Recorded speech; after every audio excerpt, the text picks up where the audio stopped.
Thane Kaziel Rummerdell watched the strange procession wend its way up the valley towards him. Rumours had reached him of the rebirth of the divine Nari. Confused and jumbled rumours, each one seeming to give a different location for the God King's discovery. Many of Kaziel's fellow Westland Thanes were gullible fools who would all too easily accept such a claim.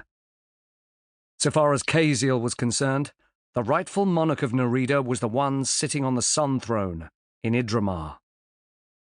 It was inconceivable that Natan III's divine ancestor could have been reborn without the current God King knowing of it. "There are more of them than we were led to believe, Lord," Sar Dismond said from beside him. Kaziel glanced sideways, but his armsman was sat on his dragon and facing straight ahead, giving no indication of the alarm that his words might have conveyed had they not been delivered in a neutral tone. "The low-born ever did cleave to foolishness," Sar Barlam said stoutly. He came from a long line of warriors who had served the Rummerdell family for as far back as anyone could remember. His lineage was only noble in the loosest sense, but he still had strict views on what separated him from the general populace of Narida. In the main, the lack of intelligence of the masses. "Do you intend to hold the road against them, Lord?" Dismond asked, ignoring his fellow Sar's comment. "This Thane cannot allow such blasphemy to pass through his lands," Kaziel declared. "To do such a thing would be akin to joining our blades to this pretender's cause." Dismond turned his head to look behind them. "I fear the men we have with us will not prove sufficient to the task, should these pilgrims choose to press the matter." They had a hasty muster of 24, mainly Kaziel's household guards and a few men of fighting condition from his lands. He could have roused far more in the event of a war, of course, but he had wanted to move quickly and had not anticipated that the heretics' numbers would have grown by so many since he had received word of their approach.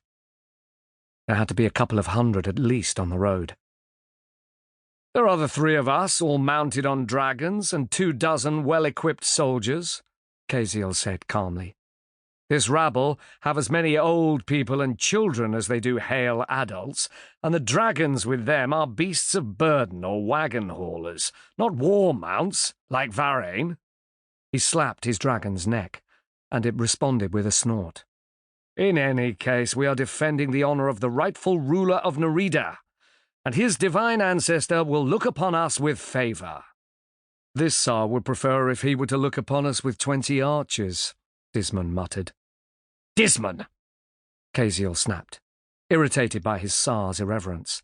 "Mind your tongue." The first of the pilgrims were now approaching the mile marker that served as the boundary between Rummerdell and Broadfield, the thanedom through which they had been travelling. Kaziel was surprised that Thane Barden had allowed them to pass unchallenged, but he was getting old now, and his sons were far from dutiful. Kaziel drew a long, broad-bladed spear from his saddle rack and levelled it at the man in the lead, a tall fellow in a robe and a cloak, with a head that clearly had been shaved clear of hair before its time, and with a pipe that gave off a few wisps of smoke clenched between his teeth. "Halt!" The man walked on for a few more steps before deigning to oblige, coming to rest with his feet apart some 10 yards away. His companions slowed as well, and none moved past him. Unsurprising, Kaziel thought. Who would wish to face the wrath of a mounted Thane of Narida? "Who are you, who seek to bar the way of the Divine One?" the bald man called around the stem of his pipe. "Or do you not yet know what transgression you commit?"